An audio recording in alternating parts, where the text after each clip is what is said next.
Welcome to Los Angeles. Not the Hollywood paradise, but the dark side hidden beneath the glitz. Los Angeles is a very, very crazy place. You are constantly just worried about what you need to survive because everything's being taken from you. On Social Security and living in this old motorhome that don't run. I would say that we live the Constitution to the utmost as far as pursuing happiness as we so see it. Because it's the darker basements of where my concepts even come off to underground and just have me pay it. This is where tens of thousands of homeless people have to survive in makeshift tents, chaotic streets, and an unsafe environment. Here, the control system seems to be overloaded. Social problems are openly expressed, the risk level is high, and the authorities are facing many difficulties. This is no longer the city of the American dream, but the land of naked realities, where people are no longer living, but trying to survive. On this journey, we will enter the chaotic center, where even angels must turn a blind eye. Number 1. Roots of urban decay. Skid Row was no accident. The area located in the heart of downtown Los Angeles was designed in the late 19th century to house those deemed unfit for the emerging urban order migrant workers, unemployed veterans, the mentally ill. Since the early days of the Southern California Railroad, Skid Row has been a buffer zone surrounded by development but never developed. As urbanization exploded after World War II, Los Angeles became a symbol of growth and consumerism. Meanwhile, housing policies favored middle-class whites, particularly through the GI Bill, which allowed them to buy suburban homes at low interest rates and with government subsidies. At the same time, redlining and discriminatory contracts denied communities of color access to housing credit, forcing them to stay in rundown downtown areas. This continued for decades. Since the 1970s, deindustrialization has cost hundreds of thousands of steady-wage jobs. Many who had once enjoyed stable lives have been left unemployed, especially in the manufacturing and transportation industries that had once been the backbone of the Black and Latino working class in Los Angeles. At the same time, California has drastically cut funding for its mental health system.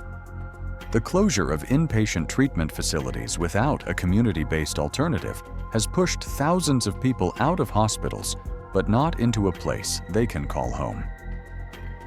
By the 1990s, Skid Row had become the largest concentration of homeless people in the United States. Public space here was not meant for relaxation, but for survival. Instead of investing in renovation, the city legalized Skid Row as a transient holding area where tense carts and portable toilets became a permanent part of the landscape.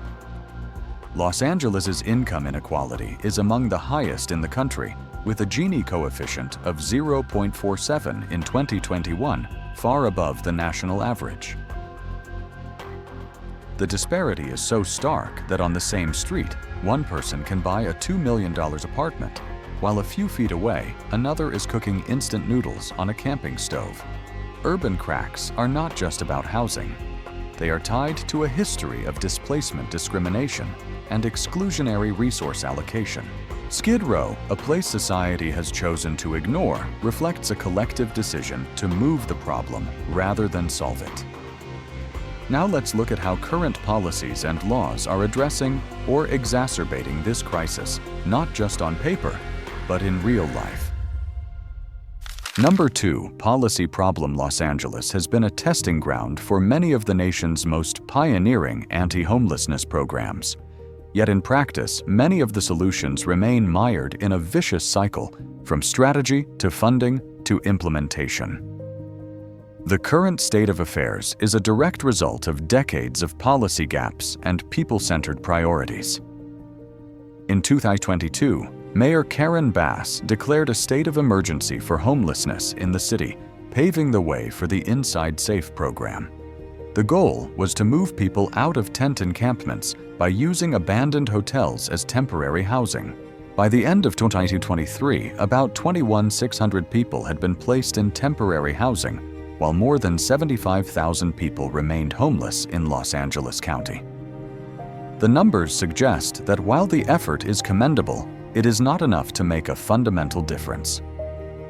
At the state level, laws like Proposition 47, 2014 have changed the criminal landscape, reducing the number of crimes for nonviolent offenses and supporting reintegration. However, the rehabilitation and addiction treatment system, which relies on prison sentences, has been overburdened. As a result, many people have lost access to support services. While there is no direct evidence that Prop 47 has increased homelessness, the loss of community resilience is a reality that cannot be ignored. Zoning is also a persistent policy obstacle. For years, LA's zoning laws have prevented high-density housing in affluent neighborhoods. It wasn't until 2021 that the city began to regulate them, allowing for more ADUs and decongesting some areas to increase housing supply. But resistance from communities that don't want homeless people near them remains a major barrier, delaying hundreds of public housing projects. At the federal level, the Housing First model, which provides stable housing without conditions, has been in place since the early 2000s. According to a 2019 study, the model has helped reduce veteran homelessness in LA County by 20%. However, high implementation costs, limited funding, and a lack of coordination among agencies have prevented the model from being as widely replicated as hoped. The federal Section 8 rental voucher program is still in operation, but resources only meet about 25% of demand in Los Angeles. Many people have to wait 5 to 7 years for a spot while rents continue to rise. When a city fails to deliver on its promises to workers about housing and equity, the real estate market begins to become the measure of survival. And this is how the local economy pushes people beyond the boundaries of a stable life. Number 3. The market pushes people to the edge. In Los Angeles, having a job doesn't mean having a home. In an economy where rents are rising faster than wages, more and more people are working full-time, but still living in cars, converted storage units, or sharing temporary rooms with strangers. It's the legacy of a market where the right to stay is tied to the ability to outbid the next person. The median rent for a studio apartment in Los Angeles is $1,700 a month in 2023. The salary needed to sustainably cover that cost is about $34 an hour more than twice the current minimum wage in California. With nearly 40% of LA workers earning below that threshold, keeping your current place of residence is almost impractical. Housing affordability is no better. The median home price in the city is expected to hit $900,000 by 2023, more than triple the median household income, $69,000 a year. While the market has been dominated by high-end developments, like the more than 7,000 luxury condos built in downtown LA over the past decade, only 1,200 affordable units have been added in that time. It's not just young people who are affected. Retirees, even those on pensions or welfare, typically have fixed incomes of around $1,200 to $500 a month, nearly the same as or less than the city's lowest cost rental. As a result, more than 25% of Los Angeles' homeless population is now over the age of 55, according to LASA's 2024 report. The situation is exacerbated when people lose their jobs suddenly or suffer a medical emergency. According to the California Department of Housing, more than 12 million Americans now spend more than 50% of their monthly income on rent, a threshold considered extremely risky. In LA, where prices are rising and rent protections are weakening, just 1 month of delay can send a family off the hook. In a city where housing is determined by affordability, the most vulnerable live closest to insecurity. And when insecurity becomes permanent, the consequences extend beyond housing. they affect a person's health, dignity, and resilience. Number 4. Healthcare system is incomplete. Homelessness in Los Angeles is inseparable from the mental health and addiction crises. On Skid Row, it is estimated that more than 50% of homeless people are living with a mental health disorder, a substance abuse disorder, or both. But the public health system, despite repeated warnings, is not resourced enough to meet the level of intensive care needed. By 2024, California will be short about 4,000 psychiatric beds in Los Angeles alone. Nearly 70,000 homeless people need medical assistance, while the county has only about 2,000 long-term treatment beds. Many people are ineligible for existing facilities because of strict regulations, and community centers are constantly overcrowded. With one psychiatrist per 10,000 people in low-income areas, access to care is a luxury. Also in Skid Row, a quarter of homeless people struggle with addiction, mostly related to synthetic drugs, fentanyl, and hard alcohol. Overdose deaths there increased by more than 30% from 2019 to 2022. Although the city has implemented a number of drug treatment programs, the number of public detox beds is still less than 3% of what is needed. Trauma is also a key factor. About 10% of LA's homeless are veterans. Many of them survived war, but struggled with isolation and post-traumatic stress disorder (PTSD) upon returning home. A lack of transitional support and access to specialized medical services means they bounce from program to shelter with no real destination. Even those who do seek help often find themselves in a cycle of screening, waiting, being turned away, and then returning to the streets. Part of the problem is bureaucratic red tape, but also a lack of staff trained in trauma-informed care. Currently, only about 5% of shelters in LA have staff trained to handle special mental health cases. For tens of thousands of people living on the streets, hospitals are not a place of healing, but a short stop before returning to the sidewalk. And when medical care is no longer a crutch, the rest of life becomes a desperate struggle. Here, let's take a look at one of the most misunderstood consequences, why so many people have fallen into a twisted way of life, where informal trade for survival becomes an inevitable choice. Number 5. When survival is distorted in an environment of homelessness, lack of steady income, and lack of safe shelter, people are forced to adapt to survive. In Skid Row and many surrounding neighborhoods, part of this reality is that many people, especially women, youth, and transgender people, rely on bartering services in exchange for safety. As a form of survival exchange. This is not a chosen behavior, but a clear sign of a support system that has collapsed at its roots. Street environments are inherently unsafe, but without a shelter system specifically designed for women or vulnerable groups. Women are more likely to stay out than go to a place where they feel threatened. As of 2024, only about 20% of shelter beds in Los Angeles were explicitly designated for women or high-risk people. These shortages make them vulnerable to predators, including sophisticated human trafficking rings or those who exploit their vulnerability in personal interactions. Legally, California has made progress by decriminalizing loitering for the purpose of informal subsistence transactions by 2022. But change on paper does not translate into safety in the real world. The lack of job training, microfinance, and meaningful recovery networks leaves most people who want to leave the scene without a clear starting point. When survival behavior is distorted into a dangerous choice, the question is not why it happens, but what didn't happen to prevent it in the first place.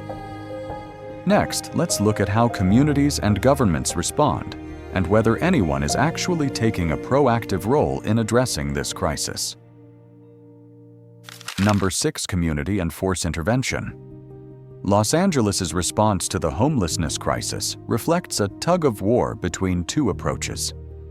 Community organizations trying to maintain humanitarian assistance with limited resources, and an administrative policy that favors coercive control of public space and urban order. In Skid Row and other hotspots like Echo Park and Venice Beach, hundreds of volunteers are working every day to provide meals, toiletries, sleeping bags, and information on access to services. PATH, one of LA's largest organizations, helps house more than 2,000 people each year despite operating on a budget. Grassroots efforts like this provide a measure of humanity to a community that is often marginalized. But the city has also been slow to clear encampments without offering viable alternatives. In 2023, more than 1,200 encampment clearances were carried out, sometimes with warning, sometimes without warning. Homeless people are often given just minutes to pack up their belongings, or they will be confiscated or destroyed. Many people lose their identification prescription medications or essential items in the process. The enforcement officers are not social workers, but police officers, in many cases fully equipped, as if responding to a public safety incident. The Safer Cities initiative, launched in 2006, has tripled the LAPD's presence on Skid Row. Though billed as a crime reduction program, arrests are mostly for minor infractions like sleeping in public or defecating in public, which are often tied to homelessness. In 2024, a U.S. Supreme Court ruling allowed local governments to ban sleeping outdoors in public, provided that alternative shelters were available. But as shelter beds failed to keep up the rule, became a tool to legitimize informal evictions. Meanwhile, alternative programs like the Psychiatric Crisis Response Team have just 200 trained officers, not enough to handle the 70% of behavioral calls on Skid Row. When support becomes coercion, the line between care and control becomes blurred. Homeless people are no longer defined by who they are, but by how the media and society choose to see them. Here we examine the role of public image and stereotypes in maintaining or disrupting the status quo. Number 7. Images and stickers. Homeless people are not only excluded from basic support systems, but are also encased in fixed images, constantly reproduced through mass media, social media, and political campaigns. These stereotypes, while unspoken, silently influence attitudes, policies, and how a community chooses to respond.